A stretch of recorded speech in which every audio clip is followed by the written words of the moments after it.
ഒന്ന് സെറ്റ് ആയിട്ട് നിങ്ങൾ ഒരു പ്രാവശ്യം കൂടി വിളിക്കും, ഞങ്ങൾ അങ്ങോട്ട് വിളിക്കും. അത് ചേട്ടൻ പറഞ്ഞല്ലോ കർട്ടനൊക്കെ ഇടാനുണ്ട്, കർട്ടൻസ് ഒക്കെ ഇട്ടിട്ട് ഒന്നുകൂടെ വരണം. തൊട്ട് ഓപ്പോസിറ്റ് മോള് ഞാൻ കണ്ടത് ന്യൂക്ലിയസ് ഭക്ഷണം കഴിച്ചോണ്ടിരിക്കുമ്പോ എന്നാ സിനിമക്ക് പോയാലോ, ഓക്കെ കൈ കഴിക്കുമോ, അത്ര ടൈം മതി. ഇന്റർവെല്ലിന് വീട്ടിൽ വരാം. പിന്നെ ഇന്റർവെല്ലിൽ വീട്ടിൽ ചായ ഒരു ദിവസം അങ്ങനെ വന്നിട്ടുണ്ട്. ഒരു ദിവസം ഞങ്ങള് ധൃതി പിടിച്ച് സിനിമയ്ക്ക് പോവാന്ന് പറഞ്ഞു. അപ്പൊ പറഞ്ഞു എന്നാ പോവാന്ന് പറഞ്ഞിട്ട് വേഗം അപ്പൊ എന്തോ കറിയൊക്കെ എന്തോ ചൂടാക്കാൻ വെച്ചിട്ടുണ്ടായിരുന്നു. ഞങ്ങള് വേഗം ചോറിനിട്ട് പോയി. സിനിമ പകുതിയായ ഇന്റർവെല്ലിന് തൊട്ട് മുന്നേ ആയിട്ട് എനിക്ക് ചെറിയൊരു സ്റ്റൗ ഓഫ് ചെയ്തോന്ന് എനിക്കൊരു സംശയം. അത് ഇപ്പോഴത്തെ സംശയം മാത്രമല്ല, ഞാൻ എന്നിട്ട് അവിടെ ഓടി ഇവിടെ വന്നു. എന്നിട്ട് ഓടി വന്നപ്പോ ഓഫായിരുന്നു. പക്ഷെ എനിക്ക് പെട്ടെന്ന് അങ്ങനെ മനസ്സിൽ തോന്നി കഴിഞ്ഞപ്പോഴേക്കേ ഭയങ്കര ടെൻഷനായി. എന്ന് വെച്ചാൽ നമ്മൾ ഒരു വീടായിരുന്നെങ്കിൽ പോട്ടെ എന്ന് വിചാരിക്കായിരുന്നു. ഇത് ഇത്രയും ആൾക്കാർ ഫ്ലാറ്റ് മൊത്തത്തിൽ കത്തിച്ചു എന്നൊക്കെ താമസിക്കുന്ന സമയത്തല്ലേ. അതുകൊണ്ട് ഇത് അങ്ങനല്ല, നമ്മൾ ഒരുങ്ങി തീർത്തി പിടിച്ച് ഇറങ്ങിയ നമ്മൾ ഇറങ്ങുമ്പോ എപ്പോഴും ഞങ്ങൾ തമ്മിൽ ആ സമയത്ത് ഓർത്തത് ഞങ്ങൾ പിണങ്ങുള്ളൂ ഇറങ്ങാൻ വൈകുമ്പോ. എന്നിട്ട് ഇറങ്ങി ഡോറ് പൂട്ടിയ ലിഫ്റ്റിന്റെ അടുത്തും ഒന്ന് ടോയ്ലറ്റിൽ പോയിക്കോട്ടെ, നേരെ വന്ന് പിന്നെ ടോയ്ലറ്റിൽ പോയിട്ട് നമ്മൾ വണ്ടി കയറി ചിലപ്പോൾ കുണ്ടൻ്റെ അടുത്തുമ്പോ ചേട്ടായി ഗ്യാസ് ഓഫ് ചെയ്താൽ ഡൗട്ട് പറഞ്ഞു. ഇതെല്ലാ പ്രാവശ്യം ഉള്ളതാ ചേട്ടാ. അപ്പൊ എവിടെ വരെ പോയിട്ടാ ശരിക്കും നിങ്ങളൊന്ന് പോയി ഒരു 10 കിലോമീറ്റർ പോയിട്ട് തിരിച്ചു വന്നിട്ടുള്ള ഇതേപോലെ? അതിന് കൂടുതൽ തിരിച്ചു വന്നിട്ടുണ്ട്. തിരിച്ചു വരാൻ പറ്റാത്ത സ്ഥലത്തുണ്ട്. കുമളിയിലല്ലേ, കുമളിയിൽ ചെന്ന് റൂമിൽ കഴിഞ്ഞാൽ അപ്പൊ എല്ലാരും ഹാപ്പി. എവിടെയാണെങ്കിൽ കിലോമീറ്റർ പറയണ്ടല്ലോ, എല്ലാവരും നല്ല ഹാപ്പി ആയിട്ട് എല്ലാരും ചിരിച്ചു കളിച്ചിട്ടിരിക്കുമ്പോ എന്നെ വിളിക്കണം അവിടെ നിങ്ങൾ വന്നിരുന്നു. ഞാൻ ചെന്നപ്പോ ഗ്യാസ് ഓഫ് ചെയ്തായിരുന്നു, കൊല്ലിനെ പറഞ്ഞല്ലേ. നമ്മൾ മാത്രമേ കത്തിപ്പോട്ടെ, കുഴപ്പമില്ല, ഇത് ഇത്രയും ഫ്ലാറ്റിരിക്കല്ലേ. എന്റെ ആങ്ങളേനെയൊക്കെ വിളിച്ചു വരുത്തിയിട്ടുണ്ട്. വീട്ടിൽ നിന്ന് വിളിച്ചു വരുത്തി ഓഫ് ആയി നോക്കിച്ചിട്ടുണ്ട്. എടാ ഒന്ന് നോക്കൂ, ഞാൻ ഓഫ് ചെയ്തോന്ന്. എന്റെ ഭാഗ്യത്തിന് ജനലൊക്കെ തുറന്നൊക്കെ നോക്കിയ സന്ദർഭങ്ങളൊക്കെ ഉണ്ടായിട്ടുണ്ട്. അല്ല, ഞാൻ വീഡിയോ എടുക്കുന്നുണ്ട് ഇപ്പൊ, ഞാനല്ലേ ആദ്യം വിളിക്കുന്നത്. അല്ല, അങ്ങനെയുള്ള ചെറിയ ചെറിയ മറവിയും കാര്യം മാത്രമല്ല, അതൊക്കെ എല്ലാ കാര്യത്തിലും സെറ്റാണ്. പക്ഷെ അതൊക്കെ ഓഫായിരിക്കും. പക്ഷെ എനിക്ക് തോന്നുന്നത് എന്ത് മാനസിക രോഗമാണ്. അല്ല, അങ്ങനെയാണെന്ന് തോന്നുന്നു. അങ്ങനെ സ്വയം പറഞ്ഞ അങ്ങനെ ആവാനാ. അല്ല, അങ്ങനെയല്ല ഞാൻ പറഞ്ഞ. ഇപ്പൊ നാളെ വന്നെന്തായിരിക്കോ ഭാഷാണൻ ഷാജിയുടെ ഭാര്യക്ക് മാനസിക പ്രശ്നം. ഭാഷാണൻ ഷാജി അതീവ ഗുരുതര നിലയിലുണ്ട്. അത് ഏത് മോൻ ചെയ്താലും. എനിക്ക് ക്യാൻസർ ആണെന്ന് പറഞ്ഞിട്ട് അങ്ങനെ ഒരു വാർത്ത.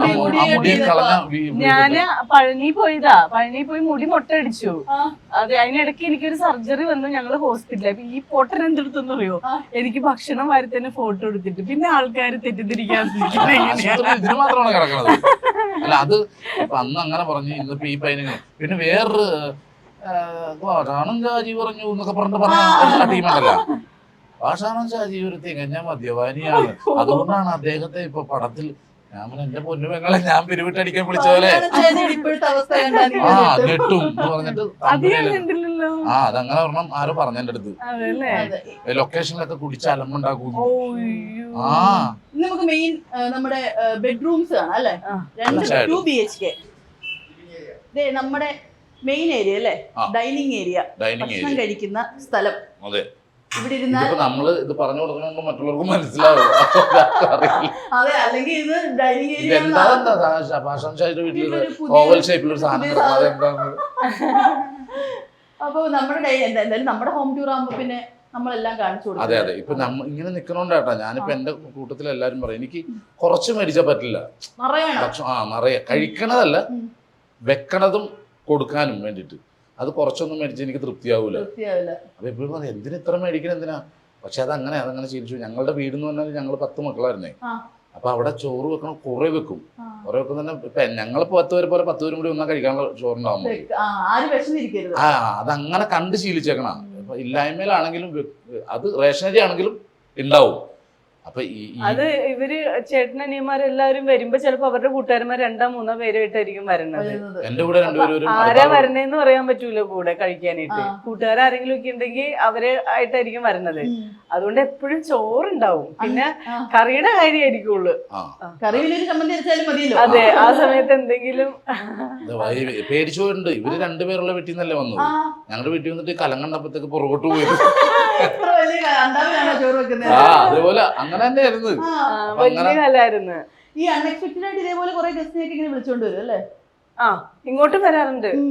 ഇവിടെ എല്ലാ ദിവസവും ഉണ്ടാവും ഞങ്ങൾ. വരാറുണ്ട്. ചേട്ടായി ഉണ്ടെങ്കിൽ ആരെങ്കിലും ഒക്കെ ആയിട്ട് ഉണ്ടാവും, വരാറുണ്ട്. വരും. അപ്പം നമ്മുടെ ബെഡ്റൂമിലോട്ട് പോയാലോ?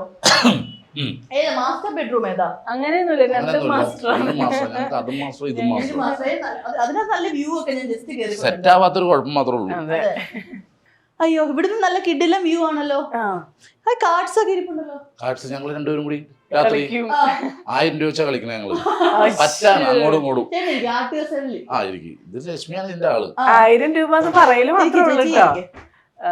പൈസ ഒന്നും കൊടുക്കലില്ല, ചുമ്മാ 1000 രൂപയ്ക്ക് കളിക്കാന്നൊക്കെ പറയാ. ഇവിടെ നമ്മള് അവിടെ ഇരുന്നോ? വന്നല്ലോ. ഇദ്ദേഹം ഇല്ലാത്തൊരു സീൻ ഇല്ല. കേറിക്കോ കേറിക്കോ ബാബാ കേറിക്കോ. ഇരുന്നോ? ഞമ്മടില്ല അമ്മ ഇവിടെ ഇവിടെ ഇവിടെ അങ്ങോട്ടില്ലേ ചുളിച്ചോണേ. അവിടെ ഇരുന്നോ, അവിടെ ഇരുന്നോ, അവിടെ ഇരുന്നോ മോൻ. അപ്പൊ അങ്ങനെ ഇത് ഞങ്ങൾ റബ്കോന്റെ ഞാനൊരു അവരൊരു ഷോപ്പ് ഉദ്ഘാടനത്തിന് വേണ്ടി ചെന്നായിരുന്നു. അപ്പൊ അവിടെ ചെന്ന് കഴിഞ്ഞപ്പോഴത്തേക്ക് അവര് ഗിഫ്റ്റ് ആയിട്ട് അയച്ചു തന്നത്. പക്ഷെ ഇതും കൊണ്ട് ഞാൻ വലിച്ചു വെച്ചു നടക്കുക. എവിടെ ഇടണമെന്ന് അറിയാൻ മേലാതെ സ്പേസ് ഇല്ലല്ലോ. ഇതുള്ള ഇവിടെ ഇരുന്നുകൊണ്ട് ആ വ്യൂ ഒക്കെ ഇങ്ങനെ ആസ്വദിക്കാം. ആ പിന്നെ ജോൺസന്മാരും കട്ടൻ ചായ എവിടെ വ്യൂ ഉണ്ടോ അവിടെ കട്ടൻ ചായ ഉണ്ട്. പിന്നെ എന്താ പറയാ, ഇതിലൊരു ദിവസമേ ഞാൻ വൈഫിനെ അവിടെ ഇരുത്തിയിട്ട് ഇങ്ങനെ ആടാൻ പറഞ്ഞു. ഒരു നൈറ്റ് ഇതേപോലത്തെ ദൊറോത്തി ഡ്രസ്സൊക്കെ ഇട്ടിട്ട് വീഡിയോ എടുത്ത് ഒറ്റക്കെ ഉള്ളു ഇവിടെ. എന്നിട്ട് രാത്രി ഞാൻ ഷൂട്ടിംഗ് സ്ഥലത്ത് നിന്നിട്ട് മറ്റേ ഇതിലെ കാഞ്ചനയില മ്യൂസിക് എടുത്തിട്ട് അതെടുത്തിട്ടിട്ട് ഞാൻ ഗുഡ് നൈറ്റ് എന്ന് പറഞ്ഞ് അയച്ചു കൊടുത്തിങ്ങോട്. സ്വന്തം വീട് കൊണ്ട് പേടിച്ചോ? ഞാനല്ലേ ഫ്രണ്ട്സിന് ഇയാൾ അയച്ചു കൊടുത്തു. എന്നിട്ട് അവര് എന്റെ അപ്പനെ വിളിച്ചു. ഈ ഡ്രസ് ഇതുപോലത്തെ ഡ്രസ്സുകൾക്കല്ലേ ദൊറോത്തി ഡ്രസ് ചേട്ടൻ പറയുന്നത്? അതെ അതെ അതെ, ദൊറോത്തി ഡ്രസ്സാണ് ഇഷ്ടം. എനിക്കോ? അങ്ങനെയൊന്നുമില്ല, ഇഷ്ടം. സാരി മാത്രം അങ്ങനെ ഉപയോഗിക്കാത്തുള്ളൂ. ബാക്കി എല്ലാ ഡ്രസ്സും ഓക്കെ, ഞാൻ കംഫർട്ട് അതില്. അതെ, സാരി എന്താന്നറിയോ, സാരിയിൽ നമ്മൾ പിൻ ചെയ്യുമല്ലോ, ആൾക്ക് പിൻ ഇഷ്ടമല്ല. അതുകൊണ്ട് ഞാൻ സാരി എടുക്കല് പരമാവധി ഞാൻ ഒഴിവാക്കി. അപ്പൊ കൊറേ ഇവിടെയാണല്ലോ. എവിടെ പോയി സാധനം നോക്കിയിരിക്കായിരുന്നു. ഇവിടെയാണല്ലേ ഫുള്ള് വെച്ചേക്കുന്നത്. ഇത് ഫുള്ളല്ല, ഇതൊരു 2 മാസം 3 മാസത്തെ ഉണ്ടാവും. ഈ ലാസ്റ്റ് 3 മാസത്തെ അത്രേ ഉള്ളൂ. ഇവിടെ വന്നതിന് ശേഷം എന്തുമാത്രം ഇരിക്കുന്ന എണ്ണാൻ പോലും പറ്റുന്നില്ല. ഈ ബാക്കിയുള്ളതൊക്കെ എവിടെ വെച്ചേക്കാം? ഞാൻ പറഞ്ഞു റാക്ക് അടിക്കണ പറഞ്ഞു. വേറെ കുറെ വീട് മൊത്തം റാക്ക് അടിക്കേണ്ടി വരുമല്ലോ. പിന്നെ ഇവിടെ ഫുള്ള് ഇതിനകത്ത് മൊത്തം നിറച്ച് വെച്ചേക്കാണോ? ഇല്ല, അതില് തുണികളൊക്കെ വെച്ചിട്ട് ഞാൻ വേറെ അവിടെയൊക്കെ പെട്ടികളാ. അതല്ല വേണേ, ഇത് ഡ്രോയിങ് ഒക്കെ ഉണ്ടല്ലോ. ഇത് ഓരോരുത്തര് എന്നെ വരച്ചു തന്നെ, കൊച്ചു കുട്ടികൾ വരച്ചു തന്നതാ. പിള്ളേര് വരയ്ക്കുന്നല്ലേ? അവരെ സ്കൂളിൽ ചെല്ലുമ്പോ മെസ്സി കൃഷ്ണ എന്നൊക്കെ എഴുതിയേക്കുന്നത്. അത് എഴുതിയ ആളതെ. ഞാൻ ഒന്നും രശ്മി കളയില്ല, എല്ലാം സൂക്ഷിച്ചു നോക്കും. ഇനിയിപ്പോ ഇത് ചെയ്യണ റാപ്പ് ചെയ്ത് വെച്ചിട്ട് എല്ലാം സെറ്റാക്കി വെക്കും. നല്ല ലൈഫ് ഉള്ള ഫോട്ടോസ്, നല്ല രസമുണ്ട്.